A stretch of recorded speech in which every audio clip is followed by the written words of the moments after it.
Setiap tahun, ribuan sarjana lulus dengan harapan bisa langsung kerja sesuai jurusan. Tapi realitanya nggak sesederhana itu. Banyak yang akhirnya nyemplung ke bidang yang sama sekali nggak ada hubungannya dengan kuliah mereka. Fenomena ini bukan soal malas atau salah pilih jurusan aja, tapi lebih kompleks. Ada faktor psikologis, sosial, budaya, sampai ekonomi yang saling bertabrakan. Mulai dari ekspektasi keluarga, tekanan sosial, jaringan yang lebih menentukan daripada ijazah, sampai realitas pahit kalau passion nggak selalu bisa ngasih penghasilan. Dunia kerja berjalan dengan logikanya sendiri, seringkali jauh dari bayangan ideal mahasiswa waktu masih duduk di kelas. Pembahasan ini akan ngulik akar masalah kenapa banyak sarjana akhirnya kerja di jalur yang gak sesuai sama bidang studinya, dan kenapa hal ini udah jadi pola umum, bukan pengecualian. Buat tahu keseluruhannya, semuanya udah gue jelasin di video kali ini, so tonton videonya sampai habis.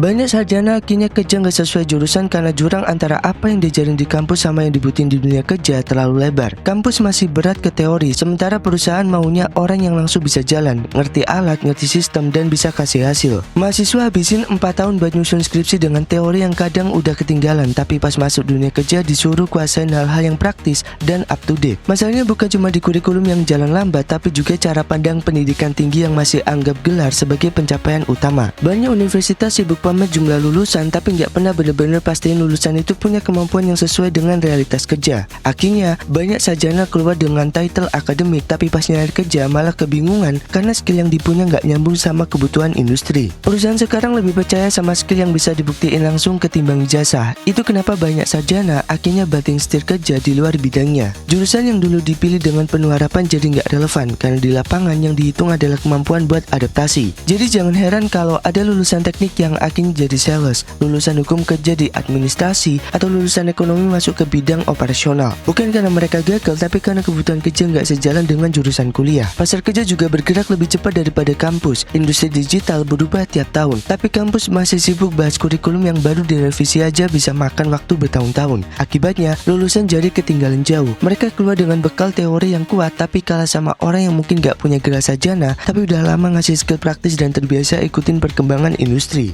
Rekrutmen perusahaan pun makin nunjukin kalau jurusan gak lagi jadi patokan utama. Yang lebih dilihat itu pengalaman magang, portofolio, sertifikat tambahan, sama soft skill kayak komunikasi. Hal-hal kayak gini jarang disentuh serius di kampus. Jadi meskipun sarjana merasa udah siap kerja, kenyataannya ilmu yang dipunya gak sepenuhnya relevan, dan pilihannya cuma terima kerjaan di luar jurusan kalau mau tetap bisa bertahan. Fenomena mismatch ini bikin makin banyak orang bertanya, sebenarnya kuliah itu buat apa? Tapi jelas masalahnya gak sesederhana salah mahasiswa atau salah perusahaan. Intinya ada di sistem pendidikan tinggi yang nggak ngasih ngejar kecepatan dunia kerja. Selama jurang ini nggak ditutup, sarjana yang kerja di luar jurusan bakal terus menambah, dan itu udah jadi kenyataan sehari-hari di masyarakat maupun industri.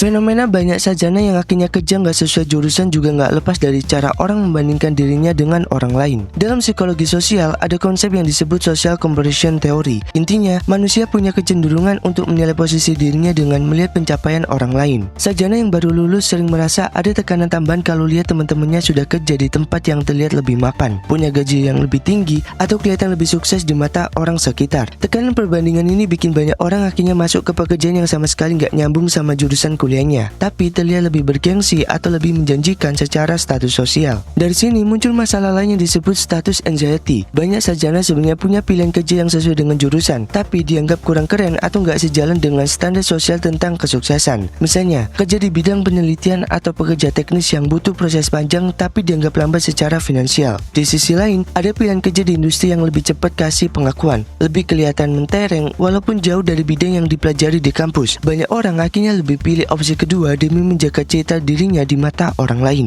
Status anxiety ini makin kuat karena standar masyarakat kita masih sangat bergantung pada simbol-simbol kesuksesan. Gelar sarjana seringkali bukan dilihat dari bidang keilmuannya, tapi dari seberapa cepat bisa menghasilkan uang, punya jabatan, atau tampil meyakinkan di depan keluarga dan lingkungan sosial. Akibatnya, banyak sarjana buru-buru masuk ke pekerjaan yang terlihat mapan walaupun di luar jurusan, hanya karena takut dianggap gagal kalau jalurnya nggak secepat atau segemerlap orang lain. Kondisi ini juga dipengaruhi oleh kultur kolektif di Indonesia yang menempatkan penilaian sosial sebagai faktor utama dalam menentukan nilai diri. Banyak orang masih lebih takut dinilai nggak sukses oleh keluarga atau tetangga daripada benar-benar fokus membangun karir yang sesuai dengan keahliannya. Social comparison jadi pemicu utama, status anxiety jadi bahan bakarnya. Gabungan dua hal ini bikin banyak sarjana kehilangan arah karirnya dan lebih sibuk mengejar validasi sosial. Pada akhirnya, pilihan kerja yang diambil bukan lagi soal kesesuaian jurusan atau passion, tapi tentang bagaimana menjaga cita diri di mata orang lain. Fenomena ini membuat semakin banyak lulusan yang akhirnya bekerja di bidang yang tidak ada hubungannya dengan keilmuan mereka, hanya untuk memenuhi standar kesuksesan yang dibentuk oleh perbandingan sosial dan rasa cemas terhadap status.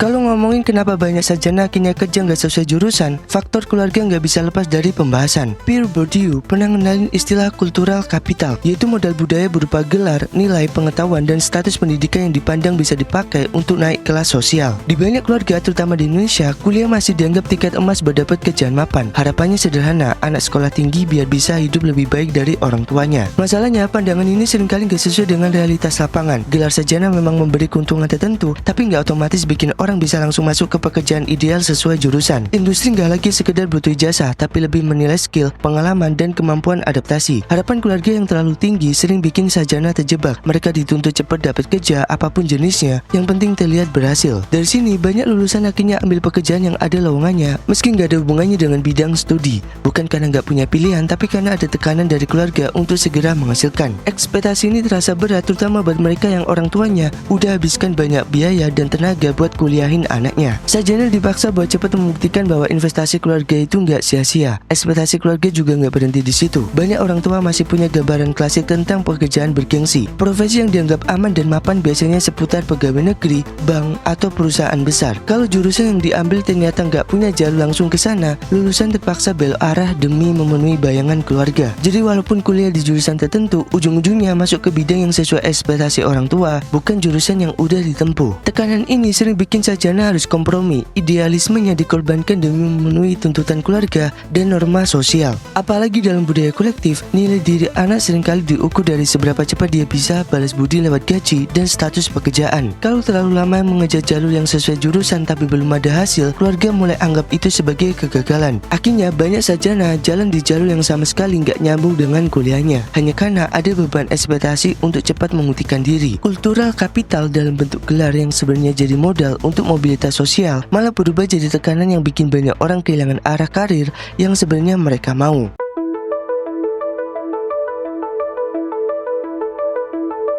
Banyak sarjana yang punya keyakinan begitu lulus mereka sudah masuk kategori spesialis. Gelar dianggap bukti kalau mereka punya keahlian yang cukup buat langsung dapat posisi bagus di bidang yang sesuai jurusan. Tapi realitas di dunia kerja jauh berbeda. Perusahaan melihat lulusan baru sebagai tenaga entry level, orang yang masih harus belajar banyak, bukan ahli yang bisa langsung ditempatkan di posisi strategis. Dari sini muncul benturan antara ekspektasi dan kenyataan. Ilusi skill ini sering bikin frustasi. Sarjana yang merasa dirinya sudah cukup layak buat kerja sesuai jurusan ternyata kalah saing dengan ratusan orang lain yang punya latar belakang yang sama. Industri juga lebih mengutamakan fleksibilitas daripada sekedar pengetahuan spesifik. Perusahaan lebih butuh orang yang bisa lebih cepat adaptasi, siap pindah tugas, dan punya soft skill yang jalan dibanding lulusan yang cuma andalkan teori jurusan. Dalam psikologi kerja, kondisi ini nyambung dengan fenomena overqualification effect. Banyak sarjana merasa kemampuan yang mereka punya lebih tinggi daripada pekerjaan yang ditawarkan, tapi tetap harus menerima karena nggak ada pilihan lain. Mereka sadar skill yang dipelajari selama kuliah nggak sepenuhnya kepake, bahkan ada yang sama sekali nggak relevan. Rasa janggal ini bikin banyak sarjana merasa posisi mereka terlalu rendah dibanding kualifikasi yang dibawa. Tapi kenyataan di lapangan nggak bisa dilawan. Pasar kerja nggak peduli seberapa tinggi seseorang menilai dirinya, yang dihitung tetap kebutuhan perusahaan. Kalau jurusan nggak nyambung sama kebutuhan pasar, sarjana terpaksa kompromi. Mereka ambil pekerjaan di bidang lain karena itu satu-satunya cara buat tetap bertahan. Semakin lama, ilusi bahwa gelar otomatis bikin orang jadi spesialis makin pudar, diganti realitas bahwa kerja di bidang apapun yang terbuka jauh lebih penting daripada menunggu peluang ideal yang jarang muncul. Fenomena ini juga bikin banyak sarjana akhirnya merasa kehilangan arah. Jurusan yang dulu dipilih dengan penuh keyakinan ternyata nggak otomatis mengantarkan mereka ke karir yang diharapkan. Ilusi skill yang mereka bawa dari kampus harus berbenturan dengan kebutuhan industri yang bergerak cepat. Dan overqualification effect bikin mereka makin sadar kalau gelar bukan jaminan posisi tinggi. Pada akhirnya, kompromi jadi jalan keluar, meskipun hatinya harus kerja di bidang yang sama sekali berbeda dari jurusan kuliah.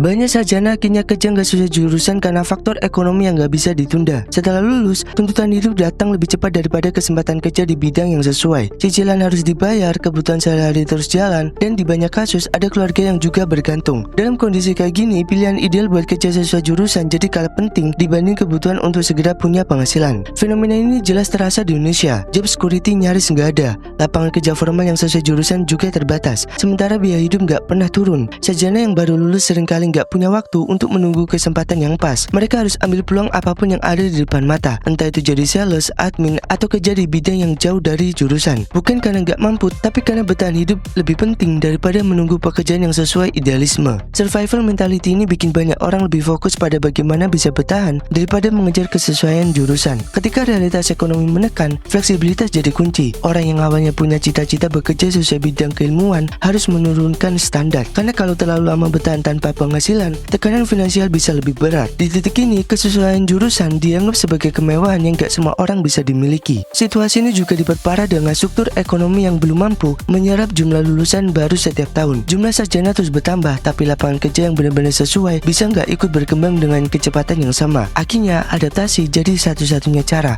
Kerja di luar jurusan bukan lagi soal pilihan, tapi soal kebutuhan. Fenomena ini mencerminkan realitas bahwa pendidikan tinggi belum tentu menjamin pekerjaan sejalan dengan bidang studi. Banyak sarjana harus menempatkan survival di atas idealismenya. Selama sistem ekonomi dan pasar kerja belum memberi jaminan yang jelas, jumlah sarjana yang terpaksa kerja di luar jurusan akan terus bertambah. Dan itu bukan karena mereka gagal, tapi karena tuntutan hidup nggak pernah menunggu.